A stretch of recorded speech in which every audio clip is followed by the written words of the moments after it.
લોકસભાના ઉમેદવાર એવા બેન શ્રી જ્ઞાનીબેન બનાસકાંઠાની જેના ઉપર જવાબદારી છે પ્રભારી તરીકે કલોલના માજી ધારાસભ્ય બળદેવજી ઠાકોર, મારા વડીલ મુરબી ને ધાબળિયા ભાઈ એવા દિનેશભાઈ ગઢવી, આમ આદમી પાર્ટીના રમેશભાઈ મહામંત્રી, મારા સાથે જિલ્લા પંચાયતમાં સદસ્ય હતા પોપટજી, નવગણજી, રાજગોર સાહેબ, અજમલજી, મથુરજી,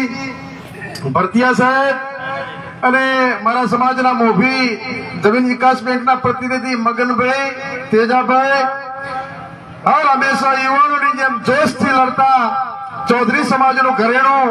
એવા ભાઈ શ્રી ભેમાભાઈ, જિલ્લા પંચાયતના પૂર્વ પ્રમુખ બેન શ્રી પીનાબેન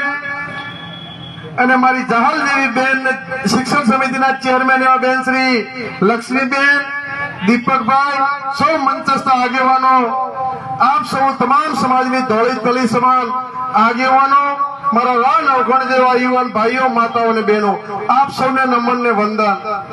આ ચૂંટણી બનાસની બેન જ્ઞાનીબેન એવું સૂત્ર સમગ્ર જિલ્લાની નળાબેટ થી અંબાજી સુધીનો અવાજ તમામ જનતાનો અવાજ છે અને તમામ જનતાના ઉમેદવાર જ્ઞાનીબેન લડી રહ્યા છે।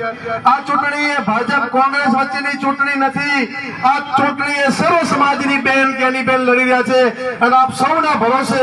સમગ્ર જિલ્લાની 18 આલમના ભરોસે આ નાવને તરતી કોંગ્રેસ પાર્ટી તમારા ભરોસે મૂકી છે। આ નાવને તારવી કે ડૂબાડવી આપ સૌના હાથમાં છે। ત્યારે આપ સૌને વિનંતી કરવા આવ્યા છે,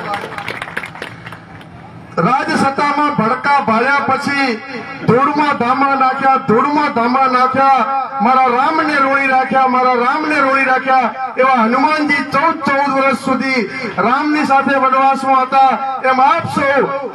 જ્ઞાનીબેનના હનુમાન બનીને બનાસકાંઠાની સીટ જીતવા આપ સૌ નીકળો એવી આપને વિનંતી કરું છું। બળદેવજી હમણાં રસ્તામાં એમની ગાડીમાં બેઠો એટલે દિનેશભાઈ બળદેવજી પૂછતા હતા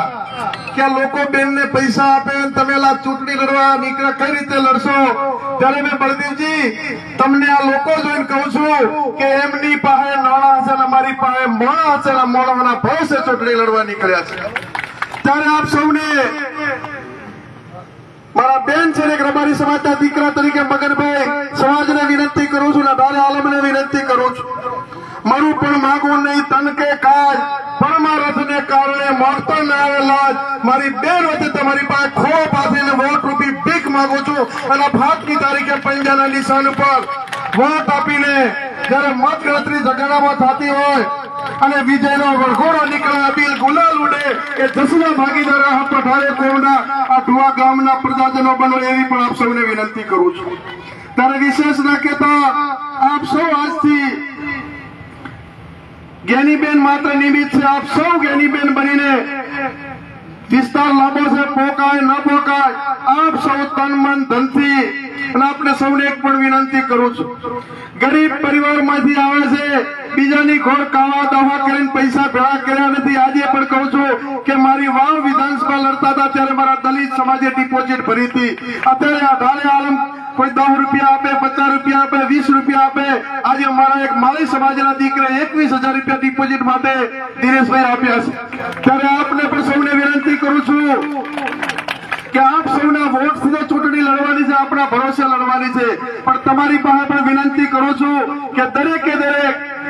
11,000 રૂપિયા ખાલી આપની પાસે અપેક્ષા રાખું છું કે તમે પણ એક ગરીબ પરિવારની દીકરીને 11,000 રૂપિયા આપીને હૂંફ આપો અને તમારા 11,000 રૂપિયાની દરેક આખા જિલ્લાના મારા 36 સમાજના ભરોસે તમારા 11,000 રૂપિયાના ભરોસે એ ડિપોઝિટ તમારી ભરવાની છે, ચૂંટણી તમારે સૌએ લડવાની છે। ત્યારે આપ સૌ ગ્રામજનો પણ વિનંતી કરું છું કે આપ 14 રૂપિયા 11,000 રૂપિયા આપી અને બેનની ડિપોઝિટના જસના ભાગીદાર આપ સૌ ઉમેદવાર છો। જ્ઞાનીબેન માત્ર નિમિત્ત છે, આપ સૌના ભરોસે લડવાની છે। ત્યારે આપ સૌ અને હમણાં બળદેવજી અમે આવતા હતા અને બળદેવજી કે સકન હારા થયા એટલે આજથી નક્કી થઈ ગયું અને સોશિયલ મીડિયા ભાજપના આગેવાનો ઉમેદવાર બદલવા વિનંતી કરવામાં હવે એમને તો એવી દશા જે થઈ છે કે બદલવા જાય તો એ બદનામી હવેલી ગઈ, હસુડી ગઈ, હોમે રોપે ગઈ, આવી દશા આવી છે। એટલે આપ સૌ જીતો છો એ ડંકાની ચોટ ઉપર છે। એટલે પરિણામ હવે ફાઇનલ થઈ ગયું. જીત છે, જીતના ભાગીદાર બનાસકાંઠા જિલ્લાની 18 આલમ બનો એ શબ્દો સાથે આપ સૌનો